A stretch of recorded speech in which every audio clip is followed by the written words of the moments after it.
Saviez-vous qu'il existait un hôpital sans équivalent sur Terre? Permettez-moi, chers abonnés, de vous transporter dans une époque lointaine, au XIIe siècle, celle du calife marocain Almohad Yacoub al-Mansour, dont le génie a été relaté par l'historiographe de la dynastie Abdelwahed Marakchi. Il fit construire un hôpital qui, je crois, n'a pas son pareil au monde. Il commença par choisir un vaste emplacement dans la partie la plus plane de la ville et donna l'ordre aux architectes de le construire aussi bien que possible, de sorte que ceux-ci y déployèrent un luxe de sculpture et d'ornementation plus grand qu'on ne leur avait demandé. Quelle merveille! Continue, mon cher.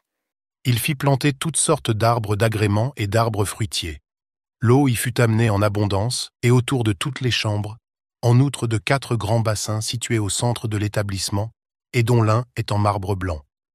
Il garnit l'édifice de tapis précieux de laine, de coton, de soie, de cuir, si bien que cela dépasse tout ce qu'on en saurait dire. Ne t'arrête surtout pas. Une rente quotidienne de 30 dinars fut assignée pour la nourriture proprement dite, indépendamment des remèdes qu'il y plaça et des drogues qu'il y fit déposer pour préparer les potions, les onguents, les collyres. Des provisions de vêtements de jour et de nuit, d'été et d'hiver, y furent installées pour l'usage des malades.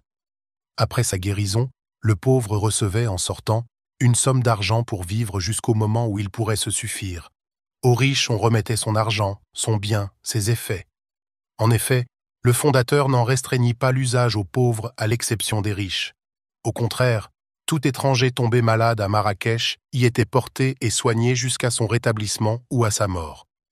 Tous les vendredis, le prince, après la prière, s'y rendait à cheval pour visiter les malades ou prendre des nouvelles de chacun, leur demandant comment ils allaient, comment ils étaient soignés.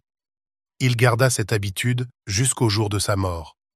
Il convient de souligner que la création d'un environnement sain pour l'hôpital a été un critère essentiel dans le choix de son emplacement en ville, ainsi que dans la conception de sa structure et de ses éléments architecturaux et naturels, incluant des habitations, des sections, de l'eau, de l'air et des espaces verts.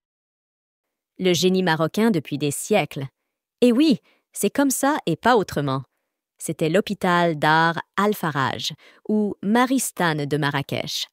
À la prochaine.